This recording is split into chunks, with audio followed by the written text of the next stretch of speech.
Halo, selamat siang. Di video ini saya bertujuan untuk menjelaskan apa itu footnote atau catatan kaki. Sebenarnya setelah saya melihat materi seperti ini, kenapa sih namanya catatan kaki? Kenapa sih ada kata kaki? Kenapa sih disebut catatan? Kenapa? Oke, sebelum banyak pertanyaan dan mungkin kita sama ya, dan kita pun akan mencari tahu apa artinya. Sebelum itu saya akan memperkenalkan diri terlebih dahulu. Perkenalkan, nama saya adalah Putri Hutagalung yang berasal dari Medan asli ya guys ya. Dan di sini saya mengambil jurusan desain mode dengan NIM 26 dan dari kelas CAB. Nah, saya akan menjelaskan istilah dari catatan kaki. Kenapa catatan kaki itu disebut dengan catatan kaki dan kenapa itu disebut kaki. Nah, catatan kaki ini diterjemahkan langsung dari kata footnote. Foot yang berarti kaki atau bagian paling bawah halaman, bukan yang dimaksud kaki orang, tetapi bagian paling bawah halaman.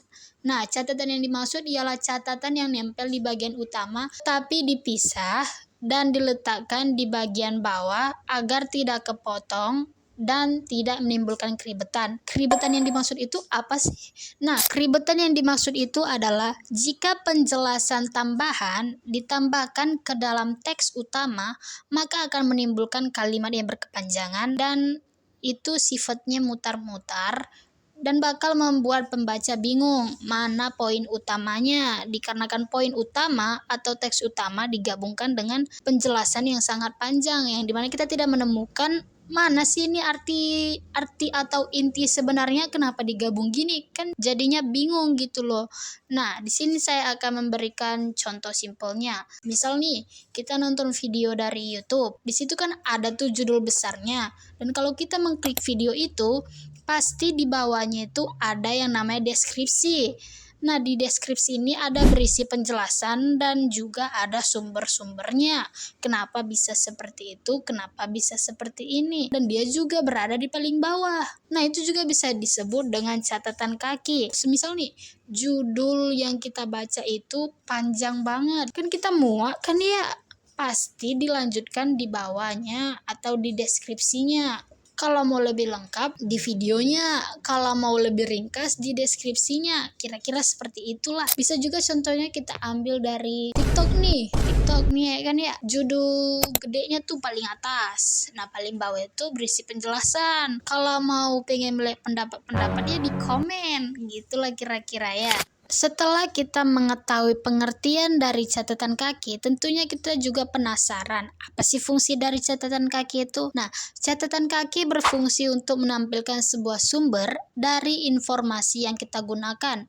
Ini juga dapat memudahkan pembaca untuk mengetahui dari mana sumber yang kita ambil, dan juga mereka dapat melihat informasi yang lebih lengkap di sana pula. Catatan kaki juga memiliki fungsi seperti menampilkan informasi penting atau informasi tambahan, seperti contoh yang di awal tadi saya katakan. Catatan kaki ini juga dapat membuat tulisan atau penjelasan kita menjadi rapi, yang dapat membuat pembaca untuk fokus lebih dahulu ke teks utama lalu ke teks tambahan jika mereka ingin mengetahuinya lebih lanjut. Selain fungsi, catatan kaki juga memiliki beberapa jenis dan kegunaannya yang berbeda pula. Secara umum terdapat 3, yaitu catatan kaki sumber, catatan kaki penjelasan, dan catatan kaki silang. Masing-masing memiliki kegunaan yang berbeda pula, yaitu catatan kaki sumber. Catatan kaki sumber menunjukkan sebuah asal kutipan dari sebuah sumber buku, jurnal, ataupun artikel. Nah, catatan kaki penjelasan dipakai buat jelasin istilah atau bagian tertentu biar lebih jelas. Sedangkan catatan kaki silang dipakai buat ngarai pembaca ke bagian lain dalam tulisan yang sama. Untuk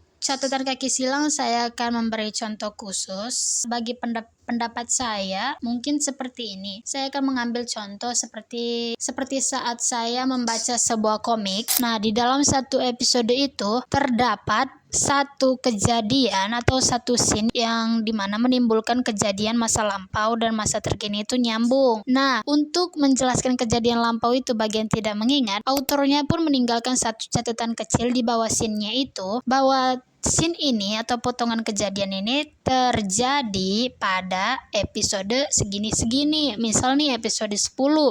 Nah, bagi yang tidak ingat bahwa ada kejadian seperti ini, mereka bisa pergi ke episode 10 atau episode yang lampau itu. Jadi autornya tidak perlu capek-capek menjelaskan kejadian dari 0 sampai sekarang. Nah, pendapat saya seperti itu. Ibaratkan kita menjelaskan sebuah kejadian yang tidak perlu dari 0, tetapi tetap menjadikan kejadian tersebut ada. Biar pembaca atau pendengar itu tidak melupakan kejadian tersebutnya, tetapi berusaha untuk diingat. Nah, kira-kira pendapat saya seperti itu. Maaf kurang tepat. Untuk cara penulisan catatan kaki itu cukup simpel. Di teks utama kita kasih angka kecil di akhir kalimat yang butuh penjelasan atau sumber. Lalu di bagian bawah halaman kita tulis angka yang sama, lalu diikuti keterangan sumber ataupun penjelasan. Nah, untuk sumber buku biasanya berisi nama penulis, judul buku, tahun, dan halaman. Untuk contoh penggunaan catatan kaki ini, misal kita nulis kalimat yang isinya pendapat atau data penting. Di akhir kalimat itu kita kasih angka kecil. Nah, angka kecil ini nanti dijelasi di bawah halaman dengan nyantumi sumbernya. Dengan adanya sumber ini, sudah jelas dari mana informasi itu diambil. Kira-kira seperti itu.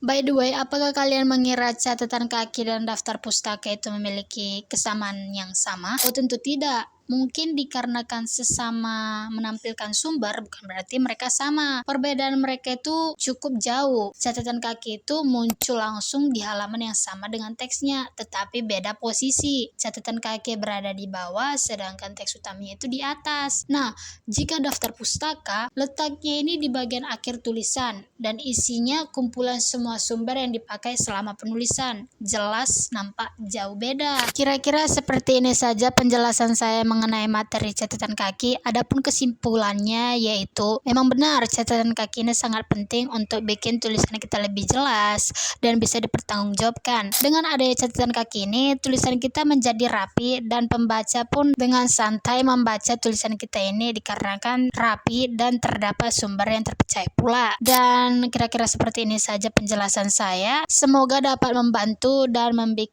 catatan kaki kita jadi lebih rapi dan gampang dipahami. Kira-kira sampai sini saja. Terima kasih.